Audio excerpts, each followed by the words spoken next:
durante todo o mês de janeiro, nós vamos estar com uma mensagem provocando mudança na nossa vida, não apenas uma mudança que venha trazer para o ano de 2024, né, mas uma mudança em toda a nossa vida. Eu quero já começar, a primeira coisa que eu quero estar provocando você, uma mudança. Já pensou se você abandonar as desculpas?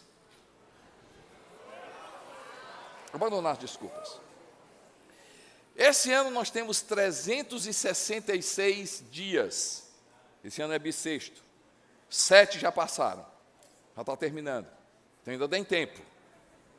Já pensou se você abandonar as desculpas e nesse abandonar as desculpas você deixar os velhos hábitos por novos hábitos? Deixar a desculpa e trocar a inconstância pela constância. Desculpas de substituir a indisciplina pela disciplina. Já pensou, gente? Se eu e você, esse ano, a gente deixa de dar desculpas e começa a buscar a Deus, e encontrar em Jesus que Ele é o único caminho, encontrar em Jesus que Ele é a única verdade, encontrar a Jesus que Ele é o detentor da vida. Eu quero convidar você a literalmente viver o que Paulo nos chama no livro de Efésios, capítulo 4, versículo 22. Ele diz assim: quanto à antiga maneira de viver, vocês foram ensinados a despir-se do velho homem, que se corrompem por desejos enganosos, a serem renovados no modo de pensar e a revertir-se do novo homem, criado para ser semelhante a Deus, em justiça, em santidade, provenientes da verdade. Já pensou se eu e você, a gente abandona as desculpas, e ao invés de parar em portas fechadas, a gente perceber que, na perspectiva de Deus, quem sabe, portas fechadas de forma natural para Deus, Ele está dando um novo destino. Quem sabe abandonar nossas desculpas e perceber que em Jesus não é uma injustiça, não é uma traição. Quem sabe Deus vai fazer disso uma transição para a minha vida e para a sua vida. Ver, não um fim, mas um começo nele. E, gente, quem é bom, presta atenção nisso, quem é bom em dar desculpas é péssimo em mudar. Péssimo em mudar. Aquilo que nós nos acostumamos, nós não vamos mudar. Aquilo que nós deixamos estabelecido na nossa vida, a gente, assim, Paulo convida, tirar a roupa velha, colocar a roupa nova, mudar no sentido da gente ser semelhante, voltar a viver essa semelhança de Deus. No livro de Êxodo, conta a história de Moisés, né? Por um momento na vida dele, ele poderia estragar tudo que Deus gostaria e queria falar na vida dele, fazer na vida dele por causa de uma desculpa. A gente vai ver uma desculpa tola, gente, é tola diante da majestade de Deus. Êxodo capítulo 4, versos 10 e 11, Êxodo 4, versos 10 e 11, disse, porém, Moisés ao Senhor, ó Senhor, nunca tive facilidade para falar, nem no passado, nem agora que falaste a teu servo. Não consigo falar bem. Disse-lhe o Senhor, quem deu boca ao homem? Quem o fez surdo ou mudo? Quem lhe concede vista ou o torna cego? Não sou eu, o Senhor. Se a gente vai olhar, é misericórdia de Deus, porque Moisés inventou uma desculpa.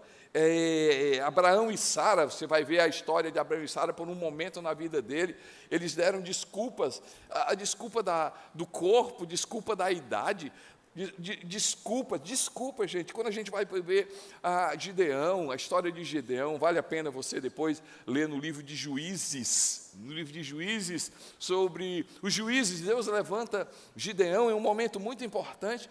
Deus fala com ele, Deus prova Gideão, e ele chega, Senhor, meu Deus, a minha tribo é a menor, a minha família é a menor, eu sou o menor dentro de casa.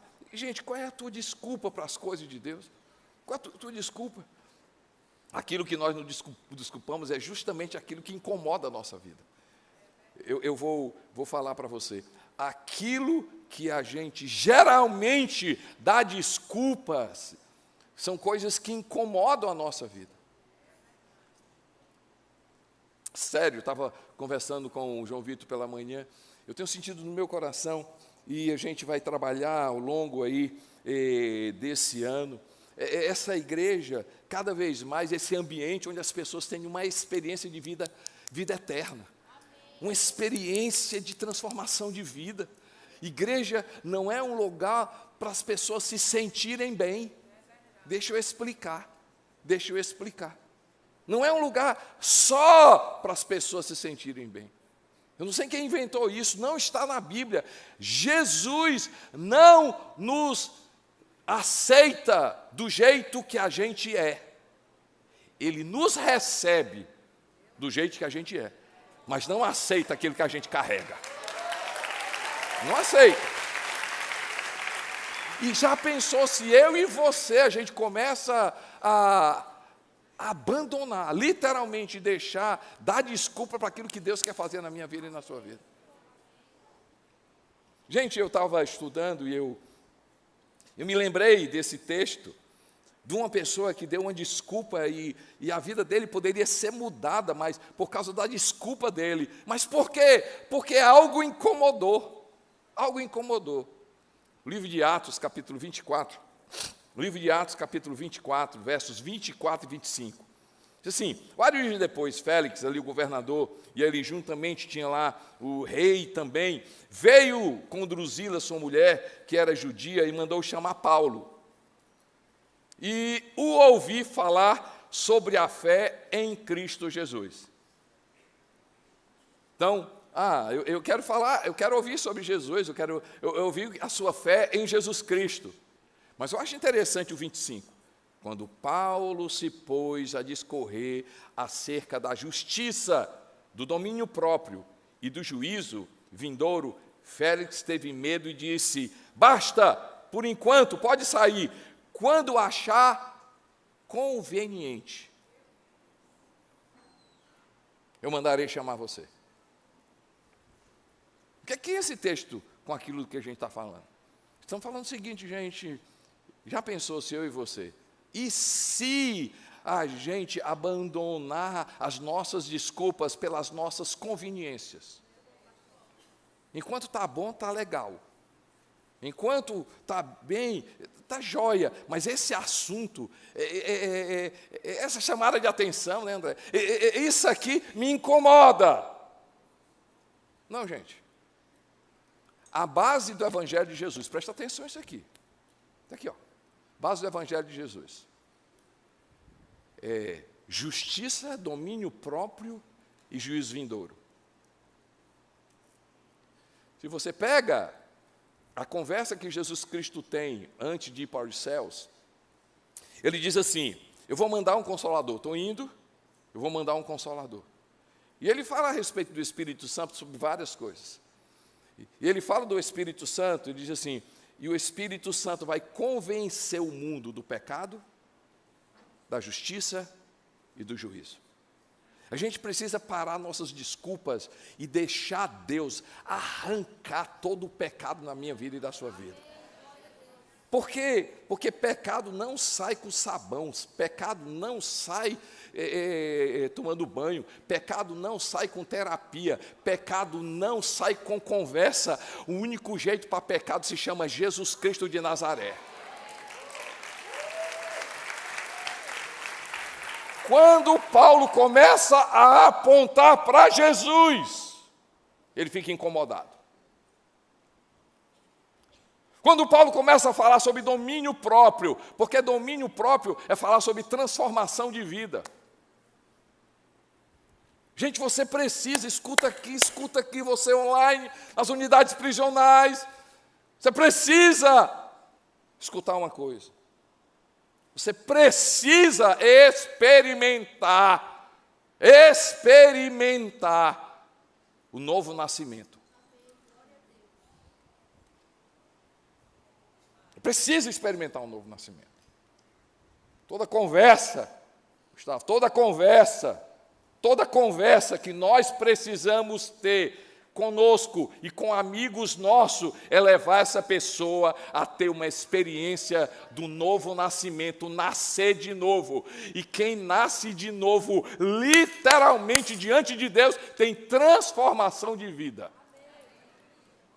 Sabe por que pecado ainda domina a sua vida? Porque você não experimentou o novo nascimento. Não experimentou o novo nascimento. Porque quem nasce de novo, o pecado não domina mais na pessoa.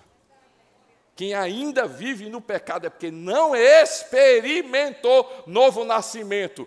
Quem sabe esse ano vai mudar não apenas 2024, mas vai mudar a eternidade. Você tem um encontro com Jesus e nascer de novo. E quando a gente nasce de novo, não é sobre eu não posso fazer, é eu não quero fazer.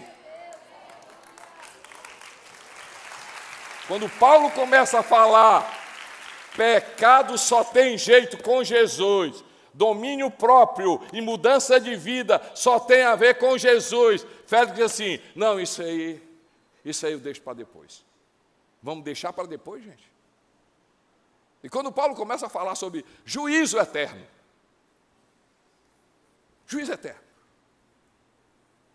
pessoas brincam, gente, brincam com a eternidade. Sua casa não é essa.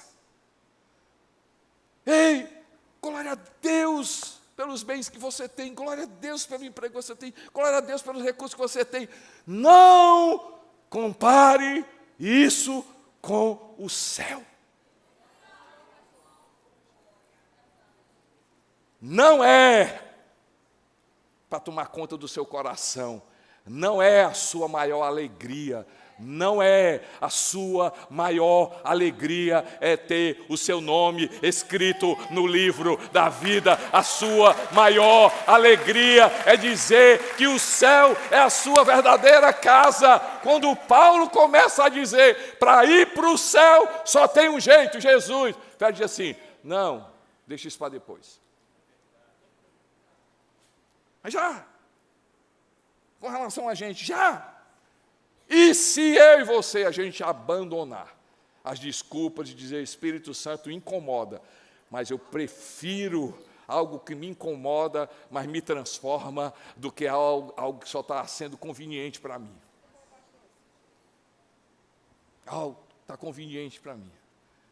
Gente, nós precisamos ir para a presença de Deus e buscar coisas que não sejam convenientes para a gente, mas sejam incomodando. É o Espírito Santo falando, arrancando, e mudança dói. Mudança dói. Eu malho quando é coisa que eu não gosto. Eu disse, não, isso aqui não. Tem determinado exercício, eu disse, para que isso existe? Mas é justamente aquilo que eu preciso. É justamente aquilo que eu preciso. Tem músculos na minha vida e na sua vida que precisam ser desenvolvidos. Tem áreas da minha vida e da sua vida que precisam ser desenvolvidas. Tem áreas da minha vida que a gente gosta, mas tem áreas da nossa vida que incomoda. E se eu e você, a gente abandonar as desculpas e dizer, Deus, eu estou pronto aqui para o Senhor fazer aquilo que o Senhor quer fazer. Mas também e se eu crer, gente? Esse ano, se eu e você, a gente crescer na nossa fé. Eu falei sobre desculpas de Abraão, mas aqui tem uma coisa maravilhosa. O começo da vida de Abraão foi porque ele creu. Gênesis capítulo 25, verso 6, diz assim, Abraão creu no Senhor, e isso lhe foi creditado como justiça. Quando você lê sobre a definição de fé, livro de Hebreus capítulo 11, no versículo 1, Hebreus capítulo 11, verso 1 diz assim: ora, a fé é a certeza daquilo que esperamos e a prova das coisas que não vemos. E aí ele diz, no 3, pela fé entendemos que o universo foi formado pela palavra de Deus. No verso 3, o universo foi formado pela palavra de Deus, de modo que aquilo que se vê não foi feito do que é visível. E aí, no verso 6, diz assim: sem fé é impossível agradar a Deus, pois quem dele se aproxima precisa crer que ele existe e que ele recompensa aqueles que o buscam. Fala comigo, gente, se eu crer. Se eu crer. O que vai acontecer se eu e você, a gente crer, a gente crescer em fé? E aí, eu quero voltar à definição do que eu li. Ele diz assim: a fé é a certeza e a convicção. Certeza e convicção. Certeza das coisas, né? Convicção de fatos que se não veem. Fala comigo, gente, certeza e convicção. Fé não é um tiro no escuro. Não é um tiro no escuro. Tem gente que diz assim: pastor, como é que está seu relacionamento com Deus? Ah, pastor, não sei os outros, mas a minha fé é muito grande. É legal, fantástico. Você lê a Bíblia, está aí um negócio que eu não gosto de ler a Bíblia. Então, que fé é essa? Entendi. A fé no trabalho é legal. Eu preciso ter fé no trabalho. É errado? Não. Eu preciso ter fé nas pessoas. Confiança é errado? Não. Eu preciso ter fé em mim. Preciso acreditar quem eu sou. É errado? Não. Mas não é a fé que a Bíblia diz. Esse tipo de fé é importante, mas não é a Bíblia que diz. Qual é a fé que muda a minha vida? Eu crer na palavra de Deus. Fala comigo, gente, palavra de Deus. É a palavra de Deus. Há um poder quando eu e você, a gente coloca a nossa fé na palavra de Deus. Porque a Bíblia diz que o universo foi formado pela palavra de Deus. Deus disse e aconteceu. Toda palavra de Deus, toda semente, palavra de Deus lançada é algo que vai florescer. Jesus diz que nada vai deixar de passar. Tudo vai acontecer. Nem uma vírgula, nem um tio daquilo que a palavra de Deus diz. Gente, já pensou se eu e você, a gente abandona as desculpas e a gente começa a colocar fé na palavra de Deus? Palavra de Deus. Nós temos, e eu não quero generalizar, pode ser que muitos aqui sejam exceções, mas quantas vezes o poder de um comentarista tem um efeito muito maior do que o poder da palavra de Deus? Você viu o que é que está correndo por aí? O ano vai ser isso, a economia vai ser não sei o quê, o governo vai ser não sei o quê, vão fazer isso, vão tirar aquilo, vão não sei o quê. Tu viu quem está ali, tu viu que não sei o quê, o que é que estava dizendo, o que é que vai acontecer? Qual é a voz que você está deixando dominar você? E se a gente abandonar nossas desculpas e se a gente colocar a nossa fé na palavra de Deus? Fala comigo, gente, na palavra de Deus. A palavra de Deus. O que é que a palavra de Deus diz para mim quem eu sou? Ele diz assim: você é filho, você é filha, você é perdoada, você é conhecida, você é preenchido, toda sorte de bênção está sobre a sua vida, você tem autoridade, nenhum mal toca a sua vida, você tem o sangue de Jesus sobre a sua vida. O que é que a Bíblia diz para mim, para você? Já pensou se eu e você, a gente coloca nossa fé em ação? E eu acordar todo dia, como é que vai ser esse dia? Esse dia vai ser maravilhoso, porque a palavra de Deus diz que bondade e misericórdia seguirão todos os dias da minha vida e habitarei na casa para todo sempre. A Bíblia diz que tem bondade de Deus para mim hoje, a Bíblia diz que tem misericórdia de Deus para mim hoje. Eu e você, a gente ter fé fé na palavra de Deus.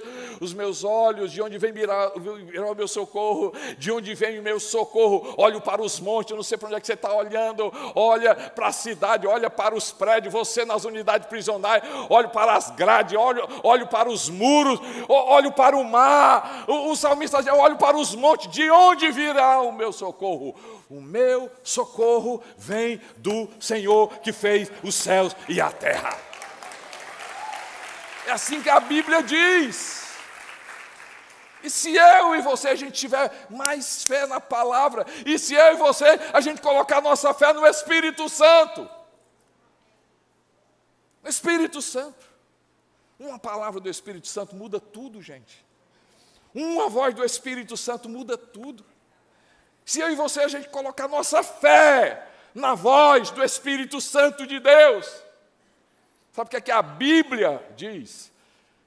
Se eu e você, a gente se desviar na nossa caminhada para a esquerda, ou se desviar para a direita, a Bíblia diz, a palavra de Deus diz assim, eu e você, nós iremos ouvir uma voz, anda por esse caminho. É o Espírito Santo sendo o GPS na minha vida e na sua vida. Errou, ele vai dizer, recalculando, até você acertar o caminho.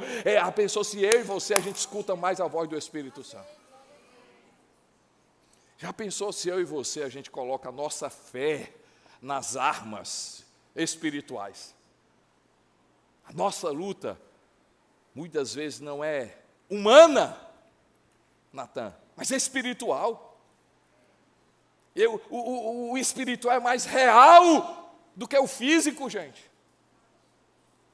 Antes de você está vendo uma batalha física, ganha no espiritual. E como é que eu ganho no espiritual? Ei, coloca a tua fé na palavra de Deus. Já pensou se todo dia você acorda e coloca o capacete da salvação, a cobertura na mente, nos ouvidos, nos olhos, na boca? Ei, já pensou se você coloca a proteção dos teus olhos? Já pensou se você acorda todo dia vestindo-se pelo sangue de Jesus, a couraça da justiça, joga o cinto da palavra de Deus, pega a espada do Espírito, pega o escudo da fé, calça os teus pés com o Evangelho de Jesus. A Bíblia diz, você vai permanecer firmes e inabalável. Você não ouviu, vou repetir. Você com a armadura de Deus vai permanecer firme e inabalável contra as armadilhas do diabo.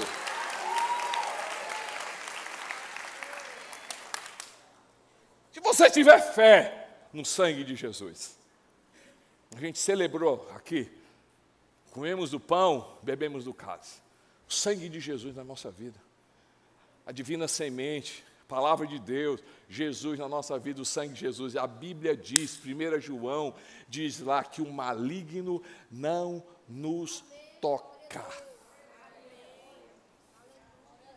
Seja abandonar nossas desculpas, e se a gente não abandonar nossas desculpas, a gente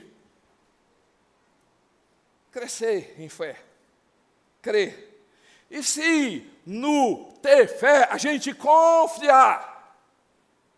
Porque há uma diferença entre crer e confiar. Crer é tomar algo como verdadeiro, e a gente vai tomar algo como verdadeiro a palavra de Deus. Amém, pessoal? Amém. E confiar é pôr sobre os cuidados de alguém, entregar. É entregar. E a gente deve ser parecido. Né, Fabrício? A gente confia em quem a gente conhece. Enquanto a gente não conhece, a gente não confia. Concorda comigo? Quem é igual a mim, gente? Todo mundo é desse jeito. Só um tolo. Vai confiar em quem você não confia. Mais uma vez, porque eu acredito desse jeito, eu não quero jogar, e pode ser que você seja exceção. Sabe por quê? Que muitas vezes nós não confiamos em Deus porque nós não conhecemos quem Ele é.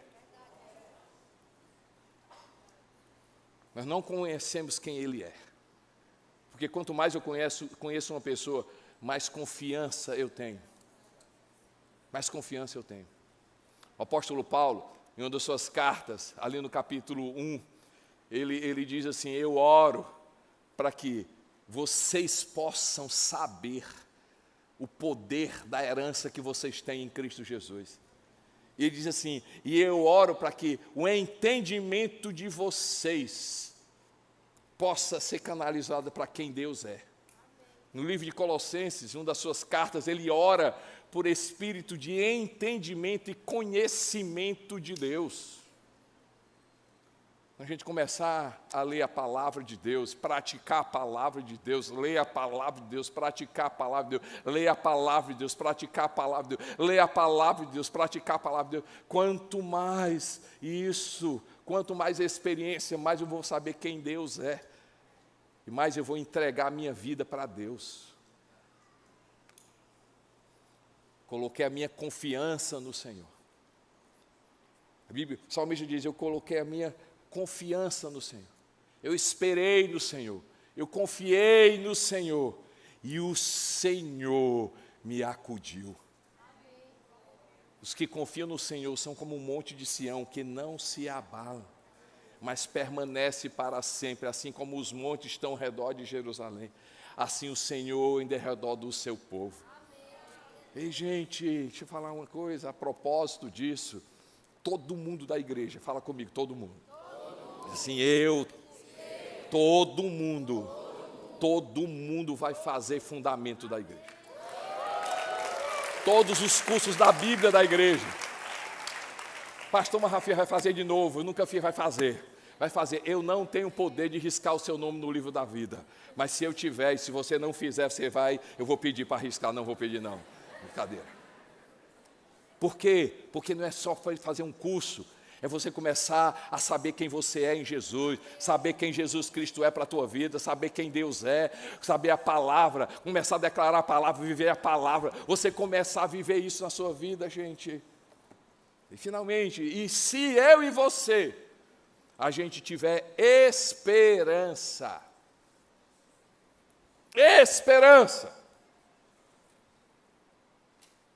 livro de Romanos, capítulo 4, versos 18 a 21, diz assim: Abraão, contra toda esperança, em esperança, creu, tornando-se assim pai de muitas multidões, como foi dito a seu respeito, assim será a sua descendência. E aí o 21, o 4, 21, estando plenamente convencido de que ele era poderoso para cumprir o que havia prometido. E aí você vai ver, né, sem se enfraquecer na fé, reconheceu que o seu corpo já estava sem vitalidade.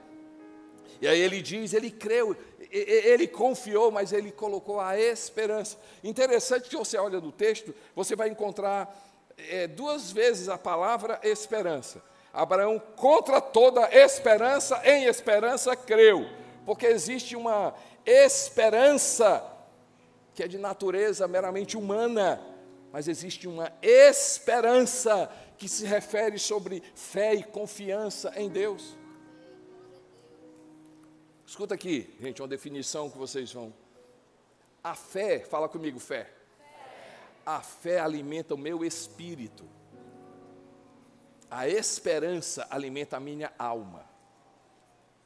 A esperança humana, ela tem valor, tem, mas ela mexe com as nossas emoções. Ter esperança humana mexe com coisas químicas, endorfina, dopamina, serotonina. O cara fica bom. Você está triste, e ali, meio deprimido, e aí alguém chega, dá uma notícia boa para você. Ei, não sei o que, sério? Estou te falando, verdade? Meu Deus, rapaz, que a dopamina foi lá para cima. O cara chega, pronto, já vai passar 3 dias sem dormir. Não é dopamina que a gente está produzindo aqui, gente. Não é endorfina que a gente, não é situações químicas, não é experiências que vai trazer prazer momentâneo, não. A esperança que a gente precisa ter é, apesar de, eu coloco a minha esperança em Jesus, e quando eu coloco a minha esperança em Jesus, tudo muda. Por isso que o autor de Hebreus vai chamar esperança a âncora da alma. Âncora da alma. E âncora só serve se ela estiver lá no profundo do mar, segurando. Por isso que a gente vai encontrar na Bíblia Cristo em mim, a esperança da glória. Ter esperança muda tudo. Ter fé muda tudo. Confiar em Deus muda tudo. Qual é a voz que você está ouvindo? Qual é a voz que você está deixando tomar conta do seu coração? Qual é a entrega que você está colocando? Qual é a tua esperança? Gente, eu oro por uma igreja madura. Uma igreja que tem confiança em Jesus. Uma igreja que tem fé na palavra de Deus. Que tem esperança em Cristo Jesus. Tantas coisas na minha vida, por causa de fé, confiança e esperança, mudaram. Coisas simples, mas mudaram a minha vida. Eu me lembro que eu fui convidado para apresentar o que estava acontecendo com a nossa igreja, o Instituto Vida Videira. Eu tinha feito um curso do Instituto Haggai, passei 30 dias, no começo da nossa igreja, 4, 5 anos de igreja, fui convidado, passei 30 dias nesse curso, tudo financiado por eles ali em Maui, nos Estados Maui, no Havaí. E depois de alguns anos, eles pediram para apresentar meu projeto, que eu tinha apresentado lá, o que é que iria acontecer, planejamento sobre igreja, sobre VV. E eles disseram: Costa Neto, a gente quer que você venha para cá. Era um grupo, fundos de investimento, de doadores, para os próximos cursos do Haggai, e a gente quer que você inspire, quer que o Haggai te ajudou na visão da CC Videira e do Instituto Videira. E eu fui, passei 4 dias nas Ilhas Caimã, tudo pago, fala comigo, Ilhas Caimã. E aí apresentei, foi maravilhoso, e tinha um dia que era de passeio, era um sábado, me lembro muito bem. Aí você escolhia ir de helicóptero visitar o vulcão, o outro visitar o zoológico, e outro ir no meio do mar visitar um paraíso de arraias. Eu já vou para o meio do mar. Quando eu estava me preparando para ir para o iate, que ia levar a gente, o grupo de pessoas, aí eu vi no meu celular, tinha uns 6 chamadas não atendidas. E o cara ligando para mim, eu disse: meu Deus, eu vou atender. E aí, tudo bem? Oi, pastor, tudo jóia? Onde é que o senhor está? Depois eu estou viajando. Pastor, é justamente por causa disso. Diz que foi, pastor, tive um sonho com o senhor.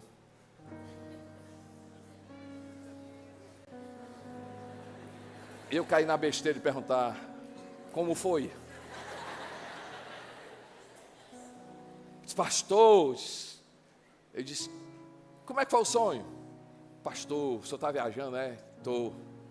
Pastor, eu tive um sonho com o senhor tinha um acidente, morria. Eu disse: o senhor orou por mim? Orei. Eu disse: pois ora por mim. Pastor, mas tenha cuidado. Eu disse: não, está certo. Aí eu disse: vou, não vou. Rapaz, eu vou. Eu vou porque, e se eu morrer? Pelo menos vai sair no Brasil: pastor da CC Videira morre nas Ilhas Caimãs. Pelo menos assim é um negócio. Morte, até morrer, morre no estilo. Aí eu fui, gente, foi bom demais, meu irmão. Lá no meio do mar você para, aí tinha um negócio, eu nunca vi um negócio daquele ali, aí você desce, a água está bem aqui assim. Gente, eu brinquei com uma raia desse tamanho, não era desse tamanho, não era desse tamanho que a bicha. Vocês não estão acreditando, não. Bota aí para o pessoal ver.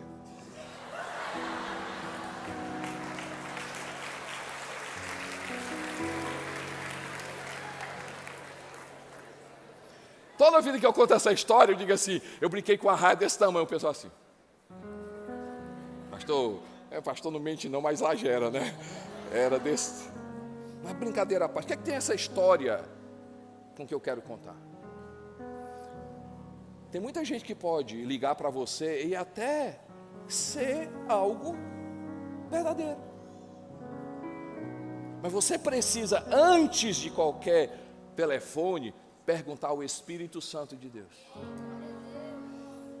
Essa pessoa mentiu? Não, ele teve um sonho. Quantos telefones você vai receber? Quantos diagnósticos você vai receber? Quantas situações negativas você vai passar? Quantas situações de dificuldade você vai passar? Mas se você abandonar desculpas, você ter fé na palavra de Deus, você entregar-se a Deus, você ter a esperança em Jesus Cristo. Deixa eu te falar uma coisa, meu irmão, não apenas 2024, mas a tua vida vai ser completamente diferente. Você pode dar glória a Deus, você pode dar glória a Deus, você pode dar glória a Deus.